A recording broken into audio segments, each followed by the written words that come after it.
深现在的社会现状啊，讲出来你可能都不相信。 You wouldn't believe what's happening in Shenzhen right now. Butchers are in tears. Vegetable sellers and fruit vendors are in tears. Even bubble tea shop owners are in tears. Restaurants are in tears. Beauty salons and hairdressers are in tears. Real estate agents are in tears. Construction material sellers are in tears. Entrepreneurs are in tears. Even food delivery drivers on Meituan and Didi drivers are in tears. I've been in the finance and loan industry for over 10 years, and even I feel like crying. Tell me, is there any industry in Shenzhen that isn't in tears right now? On February 25th, the Shenzhen Municipal Finance Bureau submitted a report to the People's Congress that sent shockwaves across China. The report revealed that Shenzhen's general public budget revenue fell by 5% in 2024, wiping out 20.2 billion yuan in a single year.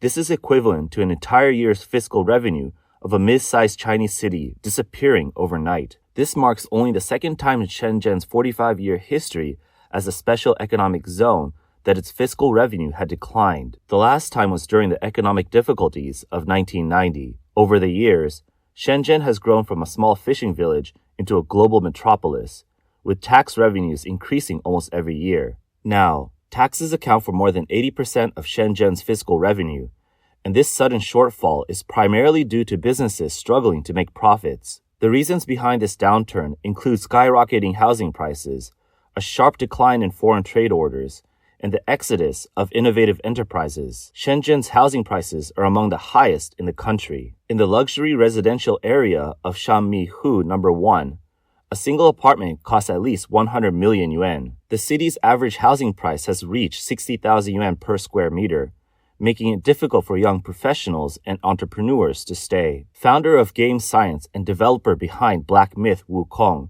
Feng Jing, relocated his company from Shenzhen to Hangzhou. His reason was straightforward. I like the atmosphere in Hangzhou. The pace is not as fast as Shenzhen. Housing prices are lower, and people have more patience. According to data from My Talent think tank, Beijing accounts for 24% of AI industry professionals, Hangzhou 16%, and Shenzhen only 6%, which is less than half of Hangzhou's share. Shenzhen, once the launchpad for companies like Huawei, Tencent, and DJI, is losing its ability to nurture unicorn startups. 去年有一个朋友从中山过来，想在深圳开厂。 Last year, a business owner from Zhongshan came to Shenzhen hoping to open a factory. After 3 weeks of research, he gave up because the rent was just too high. In the past, business-friendly policies allowed companies to grow freely. Now, if you start a business, there are rules and restrictions on everything. The Shenzhen government holds conferences and makes big promises, things like building the best environment for tech innovation. They offer university graduates 15 days of free housing and promise young entrepreneurs a 1 million yuan grant. But do these policies actually work? So many so-called support programs have such strict application requirements that in the end, only the big corporations that don't need money qualify for the subsidies. Huawei founder Ren Zhengfei predicted this crisis a decade ago in an interview. There's too much real estate in Shenzhen. There's no large-scale industrial land, and living costs are too high for companies to bear. With high production costs, industrial development struggles. Many people in Shenzhen run small businesses, burdened by rent during the day and mortgage payments at night. How can they have the energy to innovate? That prediction is now a reality. Shenzhen's land resources are primarily allocated to established corporations, leaving little room for new businesses to grow. In 2023, the city supplied a total of 5.7 million square meters of industrial land, with 1.5 million square meters, 25.6% of the total, going to BYD alone. Talent resources are also highly concentrated. In 2022, Shenzhen had 430,000 research and development professionals. Huawei employed 110,000, while Tencent had 80,000, meaning nearly 45% of the city's R&D workforce was concentrated in just 2 companies. While these 2 tech giants continued to attract top talent, startups are struggling to recruit skilled workers. As a key hub for China's manufacturing industry, Shenzhen is witnessing a wave of factory closures and relocations. Data shows that 30% of large-scale industrial enterprises in Shenzhen are now operating at a loss, with total losses reaching 48.8 billion yuan, an 18.4% increase from the previous year. Once known as a city of innovation, Shenzhen is now becoming a city of financial losses. The decline in foreign trade orders has been even more dramatic. A foreign trade professional described the situation as increasingly difficult. 现在不光是拿不到货款， It's not just that companies can't get paid for their goods. There aren't even any orders. Yesterday, I visited a client for tea. He told me he had already laid off several employees. Since the start of the year, his factory hasn't received a single order. Meanwhile, his competitors, who opened factories in Vietnam and India, already have orders booked through the second half of the year. Running a factory in Shenzhen has become increasingly challenging due to high labor and high costs, frequent environmental inspections, and a sharp decline in orders as foreign clients shift their business to India and Vietnam. Guangdong's Cage for a New Bird policy has further accelerated the departure of factories. Many factory owners are now relying on bank loans to keep operations running, paying employees even when there are no orders. 中国制造业转型升级已经喊了10年了。 China has been talking about upgrading its manufacturing industry for 10 years now. But in 2025, the labor-intensive factories that didn't transition in time are now facing a brutal winter. It's a cold that chills you to the bone. A former entrepreneur in Shenzhen issued a sobering warning. 不要来深圳做生意了。 Don't come to Shenzhen to do business. Small and micro businesses here don't even have as many opportunities as small businesses in inland cities. Why? Because labor costs here are 3 to 5 times higher than in other parts of China. It's not just 3 to 5 times, it's consistently that high. On top of that, with technological advancements and industrial overproduction, businesses are all offering the same things. Whether it's food, clothing, or small electronics, everyone is selling the same products. So, for most people, this really isn't the right time to come to Shenzhen to do business. The streets of Shenzhen now look desolate. Restaurants that were still open the day before have shut down overnight, with owners disappearing. Large supermarkets have been abandoned in a single night as business closures continue to rise. By 10 p.m., the city's central business district is deserted. The once crowded Binhai Park is now empty. 这种地铁口的铺面都是垃圾。 These storefronts near the subway are practically worthless. Not a single one has been rented out. It's completely dead. This is at the Citizen Square station on Line 6. The owners originally bought these shops for 50,000 to 60,000 yuan per square meter. I honestly feel bad for them. 哪里还能看到深圳昔日的繁华？ Where can you still find traces of Shenzhen's former prosperity? Entertainment districts have turned into Northeast-style barbecue joints. Music clubs have been abandoned with empty buildings and stains all over the ground. Fresh Shippo has also shut down. The pedestrian street has turned into a parking lot. People come to Shenzhen thinking it's full of opportunities, but once they arrive, they feel like there's no hope left. 我靠，你看看这大街上的门市全是转让的。 Just look at all these shops on the street. Every single one is up for transfer. That whole area over there, and even more over here, all for transfer. Can you believe this was once a shopping mall? People can't make a living anymore. It's over. Shops are shutting down. Businesses are clearing out, and companies are going bankrupt. As Shenzhen, a key driver of China's economic reforms, experiences a financial downturn, the broader national economy is also under pressure. Data shows that in 2024, profits of large-scale industrial enterprises nationwide declined by 8.3% year-on-year, indicating a slowdown in economic activity. Figures from the Ministry of Finance are alarming. In 2024, national tax revenue totaled 17.5 trillion yuan, down 3.4% from the previous year. This may seem like a small drop, but it signals a rapid decline in tax collection across China. Shenzhen is only the first wave of a much larger storm. At least 10 major cities, including Shanghai, Suzhou, Wuhan, and Nanjing, have reported a widespread decline in tax revenue, yet official reports still show growth in fiscal revenue. Beneath these numbers lies a surge in government-imposed fines. Wuhan's tax revenue dropped 5.8%, but its non-tax revenue, mostly from fines and fees, jumped by 46.5%. Tianjin's fine collections rose by 49%, and Chongqing's increased by 26%. An insider put it bluntly, local governments are draining businesses dry.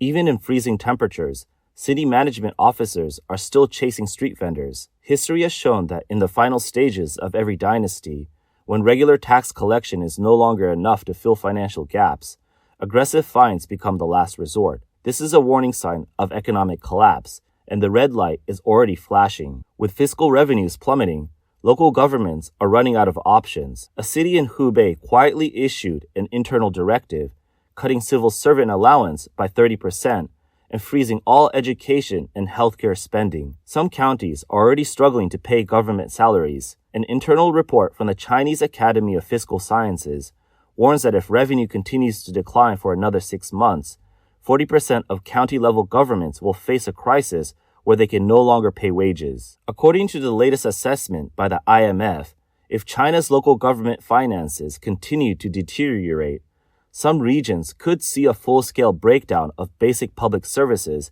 as early as the second quarter of 2025. Tax authorities nationwide have been given strict orders: meet revenue targets at all costs.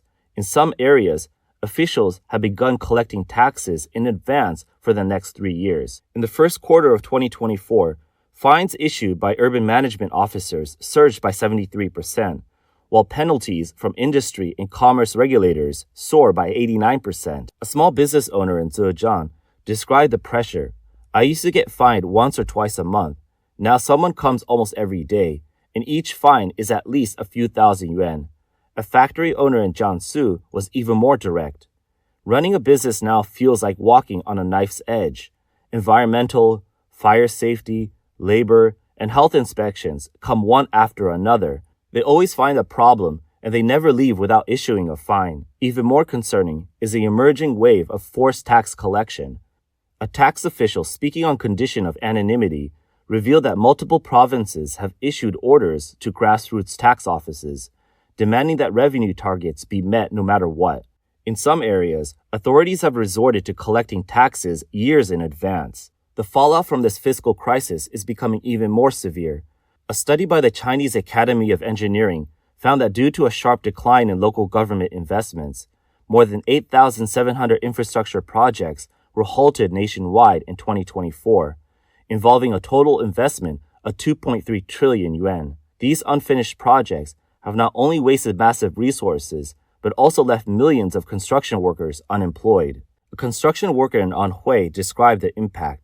"Our site suddenly stopped work last month. They said the funding dried up. Thousands of us lost our jobs overnight. Some workers don't even have enough money to get home." The situation is getting worse.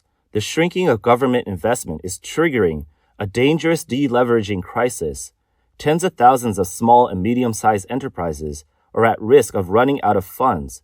According to business registration data, more than 1.4 million companies across China closed or had their licenses revoked in the first 5 months of 2024, a 47% increase from the previous year. China's real estate sector, once a pillar of the economy, has now become a financial burden. It cannot be allowed to collapse due to the risk of triggering a financial crisis, yet there are no funds left for a bailout. In 2024, real estate development investment fell by 15.6% year-on-year, hitting a record low. Housing prices in major cities like Beijing, Shanghai, and Shenzhen continue to decline. The total sales area of new homes in first and second-tier cities has dropped by 28.3% year-on-year. A prospective homebuyer shared concerns, saying, "Buying a home now feels like grabbing a burning hot potato. Everyone knows prices will keep falling, so who would dare to buy?" Real estate analysts believe the Chinese housing market has entered a long-term downturn. Many predict it will take at least 5 years before the market recovers to past levels. The continued drop in housing prices is eroding household wealth, further weakening consumer confidence. The economic crisis is taking a heavy toll on China's middle class. A study by Tsinghua University found that in 2024, the average wealth of middle-class households in China shrank by 21.3%, the largest decline on record. Falling property values, a sluggish stock market, and rising unemployment risks are forcing middle-class families to cut spending. A homeowner from Beijing, part of a dual-income household, said, Last year, we could still afford trips to Japan and Thailand. This year, we don't even step into big shopping malls because we're afraid we'll spend too much. Now, we're cutting everything except essential expenses. Weaker consumer spending is further damaging the real economy, creating a downward spiral. In 2024, total retail sales of consumer goods nationwide grew by only 2.4%. After adjusting for inflation, the real growth rate was just 0.6%, far below the government's target. China's fiscal crisis has alarmed global investors. A recent report from Goldman Sachs warned that the financial situation of China's local governments has reached a critical point. Without large-scale intervention from the central government, at least 5 provinces could face a serious risk of debt default by the end of the year. Morgan Stanley has also issued a warning, stating that China's fiscal crisis could trigger a new wave of global financial turmoil, potentially surpassing the 2008 financial crisis in scale. The International Monetary Fund has revised down its forecast for China's economic growth in 2025 to 3.4%. Excluding the pandemic years, this would be China's slowest growth since 1990. The IMF's chief economist cautioned, China's economic slowdown will have a significant impact on the global economy, particularly on countries that rely heavily on the Chinese market. Unlike the 2008 financial crisis, China's policymakers now have far fewer tools at their disposal. A retired senior official from the central bank made a striking statement. The current fiscal situation is worse than during the 2008 financial crisis. Back then, we still had enough resources to respond. Now, the government's arsenal is nearly empty. China's M2 money supply as a percentage of GDP has reached 270%, far exceeding the roughly 90% in the United States and 200% in Japan. This limits the government's ability to print more money to stimulate the economy. A senior official from the Ministry of Finance acknowledged in a closed-door meeting, Shenzhen's situation is a wake-up call. In fact, the fiscal condition of first-tier cities like Beijing, Shanghai, and Guangzhou could become even more severe in the second half of the year. According to insiders, at least 7 provincial capitals have already seen tax revenues decline by more than 10% year-on-year. However, these figures remain tightly guarded to prevent market panic. A recent economic publication warned, China is facing its most severe fiscal crisis since 1998. The potential damage could be far greater than many expect. If this trend is not reversed in time, China will not only face economic difficulties, but could also encounter systemic social risks. Financial risks are also mounting. The official non-performing loan ratio in China's banking sector has reached 2.4%, but actual figures could be much higher. A banking industry insider revealed, "We've been instructed to hide bad loans through various methods, including loan extensions and rolling over debts. The real NPL ratio could be anywhere between 8% and 10%. When economic growth is no longer enough to cover financial shortfalls, when bad loans can no longer be concealed, and when local governments can no longer repay their debts, China could be facing an unprecedented systemic crisis." The country is now dealing with structural imbalances, a lack of policy options, and a slowdown in economic momentum. Government investment capacity is shrinking. Export markets are being hit by global trade tensions and supply chain shifts. Household consumption is weakening as falling asset values erode wealth. Investment, exports, and consumption, the 3 main drivers of China's economy, are all slowing at the same time. China's economy is facing growing challenges. The real estate downturn, factory relocations, slowing innovation, and an aging population are adding to the pressure. Shenzhen's sharp drop in fiscal revenue may be an early warning sign of broader economic difficulties. How this situation develops remains unclear, but signs point to a prolonged period of economic strain.